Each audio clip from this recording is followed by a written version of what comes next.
1,00,000 మంది శివభక్తులతో కలిసి మహారుద్రాక్ష పూజలో పాల్గొనండి. వెంటనే కాల్ చేసి మీ పేరును నమోదు చేసుకోండి. నమస్తే, welcome back to Suman TV. Present మనతో పాటు ఉన్నారు అనలిస్ట్ మందర కృష్ణారెడ్డి గారు. నమస్తే సార్. నమస్తే అమ్మా. సార్, గోల్డ్ లోన్స్ పైన రిజర్వ్ బ్యాంక్ ఆఫ్ ఇండియా కొత్త రూల్స్ తీసుకొస్తుంది. ఏంటి ఆ రూల్స్ ఏంటి? మరి గోల్డ్ లోన్స్ పెట్టే వాళ్ళకి ఇదేమన్నా షాక్ లాంటి వార్త అనుకోవాలా? అసలు ఏంటి అంటే బ్యాక్గ్రౌండ్ లో ఉన్నటువంటి న్యూస్ ఏంటంటే, reserve bank of India gold loan మీద కొన్ని పరిమితులు, కొన్ని రిస్ట్రిక్షన్స్ పెట్టడానికి సిద్ధపడుతుంది. మనకు తెలుసు, మన ప్రధానమంత్రి నరేంద్ర మోడీ గారు హైదరాబాద్ లోపల గతంలో జరిగిన ఒక మీటింగ్ లో భవిష్యత్తు ప్రమాదకరంగా ఉండబోతోంది, 1 సంవత్సరం దాకా గోల్డ్ కొనకండి, గోల్డ్ దిగుమతులు కూడా రిస్ట్రిక్షన్ చేద్దామనే ఉద్దేశంతో ఉన్నది. గోల్డ్ మీరు ఎంత కొంటే అంత ఎక్కువ దిగుమతి చేసుకోవాల్సి వస్తుంది. దిగుమతి చేసుకుంటే మనకు ఉన్నటువంటి విదేశీ మార్గ ద్రవ్యం అంతా కూడా దానికోసం వెచ్చించాల్సి వస్తుంది. మనకు కావాల్సిన అవసరాలు చాలా పెరిగిపోయాయి. ఇప్పుడు ముఖ్యంగా ఇంధన సమస్య చాలా ఎక్కువగా ఉంది. ఇంధన సమస్యకి కోట్లాది రూపాయలు విదేశీ మార్గద్రవ్యం వాడాల్సి వస్తుంది ఎక్స్ట్రా. రూపీ రేటు తగ్గడం వల్ల కూడా ఎక్కువ పే చేయాల్సిన పరిస్థితి ఏర్పడుతుంది. దీనివల్ల అదనపు భారం పడుతుంది. 1 సంవత్సరం దాకా కొనడం తగ్గించండి, కొనడం మానేయండి అని విజ్ఞప్తి చేయడం జరిగింది. దానికి తగ్గట్టుగా విదేశాల నుంచి దిగుమతి చేసుకున్నటువంటి బంగారానికి రిస్ట్రిక్షన్స్ బాగా పెట్టారు, ట్యాక్సెస్ బాగా పెంచేశారు. దానివల్ల విదేశాల నుంచి దాదాపుగా తగ్గిపోయింది. రేట్లు బాగా అంటే ఈ మారకం విలువలు వీటికి సంబంధించిన ట్యాక్సెస్ పెరగడం వల్ల చాలా గోల్డ్ షాపులు మూతబడే పరిస్థితి ఏర్పడుతుందని కూడా మనం గతంలో చెప్పుకో. ఈ పరిస్థితుల లోపల చాలా మంది ఎందుకు గోల్డ్ కొంటున్నారనేది ఒక విశ్లేషణ చేసినప్పుడు, ఇంట్లో అనుకోకుండా ఏదైనా అవసరం ఏర్పడినప్పుడు, సమస్య ఏర్పడినప్పుడు, ఆర్థిక ప్రాబ్లం ఏర్పడినప్పుడు అతి తక్కువ సమయం లోపల డబ్బు తెచ్చుకోవడానికి ఉన్న ఏకైక మార్గం ఏంటంటే బంగారమే. మన దగ్గర బ్రహ్మాండమైన ఇల్లు ఉండొచ్చు, 10 కోట్లు విలువ చేసే విలువ ఉండొచ్చు. డబ్బుకు నేను 9 కోట్లకు అమ్ముతాన్నా కూడా అంత సులభంగా పోదు. వాళ్ళు రావాలి, చూసుకోవాలి, సాటిస్ఫై కావాలి, అడ్వాన్స్ పే చేయాలి, తర్వాత మిగతా డబ్బు సమీకరించుకోవాలి, తర్వాత రిజిస్ట్రేషన్ కావాలి, వెనక్కి రావాలి. ఇదంతా ప్రాసెస్ కనీసం 1 నెల, 2 నెలలు, 3 నెలలు, 5 నెలలు టైం పట్టేట్టు టైమే. కానీ గంటల లోపల వ్యవధిలో, నిమిషాల వ్యవధిలో మీ చేతికి డబ్బు రావాలంటే ఒకటే ఒక మార్గం, బంగారం మీ చేతిలో ఉంటే టక్కుని తీసుకెళ్ళి ఏ బ్యాంకులోనో, నాన్ బ్యాంకింగ్ ఫైనాన్స్ కంపెనీలో, ముత్తూట్ ఫైనాన్స్ లాంటి దాంట్లో ఎక్కడో పెట్టేసేసి 10 నిమిషాలు, పావు గంట, అరగంట లోపల మీ డబ్బులు అవసరం ఉన్న వాటికి చేయొచ్చు. ప్రాణ అవసరాలు ఉండొచ్చు, ఒకసారి హాస్పిటల్లో పడేయచ్చు. డబ్బు కడితే కానీ ఆపరేషన్ జరగదని పరిస్థితి ఏర్పడుతుంది. గంట లోపల డబ్బులు కట్టాలి. కట్టడానికి ఉన్న ఏకైక మార్గం బంగారం. కాబట్టి చాలామంది ఏం చేస్తున్నారంటే బంగారాన్ని ఆభరణం కోసమే కాకుండా అత్యవసర పరిస్థితుల్లో డబ్బు చేతికి అందడానికి ఒక అవకాశంగా కూడా ఉపయోగిస్తున్నారు. దీనివల్ల బంగారం కొనమని చెప్పి ఒత్తిడి జరుగుతుంది. ఇప్పుడు కొంటున్న బంగారంలో భవిష్యత్తులో అమ్ముకోవడానికి వీలుగా ఉండేటువంటి వాళ్ళే ఎక్కువగా కొంటున్నారని, బిస్కెట్ల రూపంలో కానీ, కడ్డీల రూపంలో కానీ, కాయిన్స్ రూపంలో కానీ కొంటున్నారు తప్ప ఆభరణాల రూపంలో కొనడం తగ్గించేశారు అని చెప్పి కూడా మనకు తెలుస్తుంది. సో ఏమవుతుందంటే బ్యాంకు లోన్ కోసం వచ్చేవాళ్ళు, బంగారం పెట్టి తీసుకునే వాళ్ళు ఎక్కువ మంది పెరిగిపోతున్నారు. భవిష్యత్తులో బంగారం రేటు పడిపోతుందేమని ఒక అనుమానం ప్రయాణం.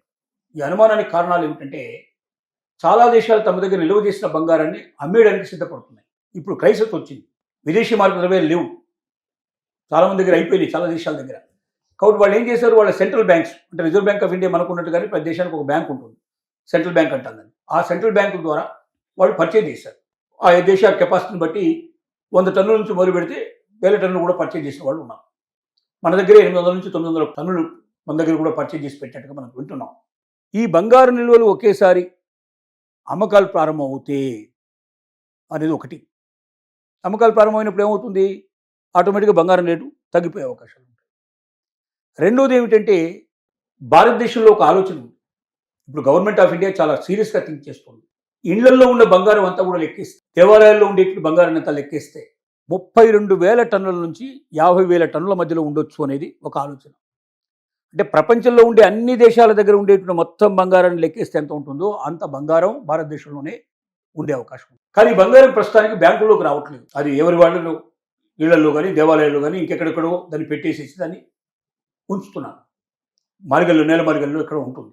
దీన్ని బ్యాంకులో పెడితే, అంటే ఇంతకన్నా ఎక్కువ బంగారం మీ దగ్గర ఉంటే ఇది బ్యాంకులో పెట్టండి అని ఒక రకమైనటువంటి చట్టం తీసుకురావడం కూడా ప్రభుత్వం ఆలోచిస్తుంది. పెట్టినానికి మీకే మేము డబ్బులు ఇస్తాం, వడ్డీ మీరు మాకు కట్టాల్సిన అవసరం లేదు. బ్యాంకులో మనం పెడితే మామూలుగా లాకర్ తీసుకుని పెడితే మనమే దానికి డబ్బులు కట్టాలి.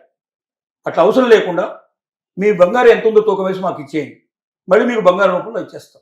మా దగ్గర పెట్టినందుకు గాను నెలకింత వడ్డీ చొప్పున మీకు ఇస్తాం.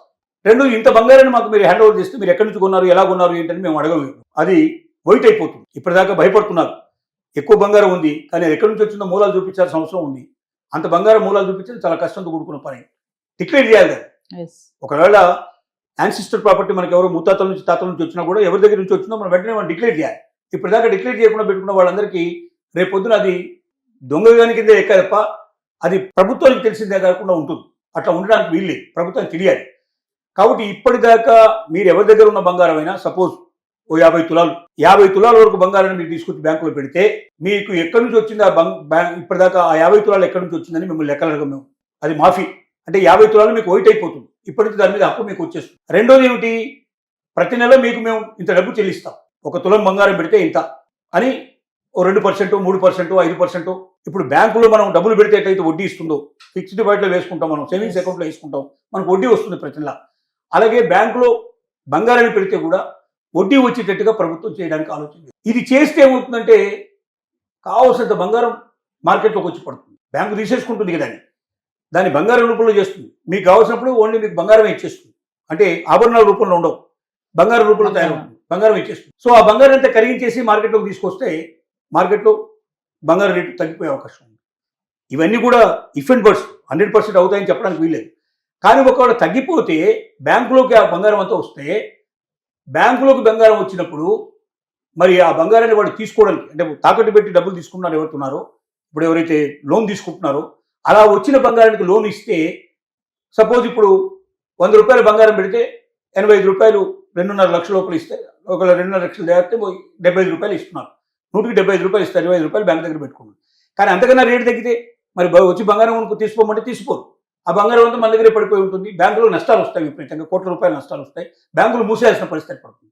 కాబట్టి ఏం చేసింది రిజర్వ్ బ్యాంక్ ఆఫ్ ఇండియా అంటే, నెంబర్ 1, 2.5 లక్షల రూపాయలు లోన్ తీసుకునే వరకు ఇబ్బంది లేదు. 2.5 లక్షల రూపాయల కన్నా ఎక్కువ లోన్ మీరు తీసుకోవాలి బంగారం పెట్టి అంటే ఖచ్చితంగా మీరు తిరిగి కట్టగలిగే కెపాసిటీ మీకు ఉందా లేదని నిరూపించుకోవాలి. మీరు ఇంట్లో ఎంతమంది ఉన్నారు, ఎంతమంది ఉద్యోగాలు చేస్తున్నారు, ఎంతమందికి ఆదాయం వస్తుంది, ఎంతమంది కూర్చొని తింటున్నారు. కూర్చొని తినడం వల్ల ఎక్కువ మంది కూర్చొని 10 మంది ఉంటే 100 ఒకడే మాత్రమే కష్టపడి పనిచేసేవాడు, డబ్బులు వచ్చేవాడు. 9 మంది కూర్చొని తింటే ఆ ఒక్కరి దగ్గర వచ్చిన ఆదాయంతో కట్టాలి కదా డబ్బులు. నువ్వు కట్టగలుగుతావా?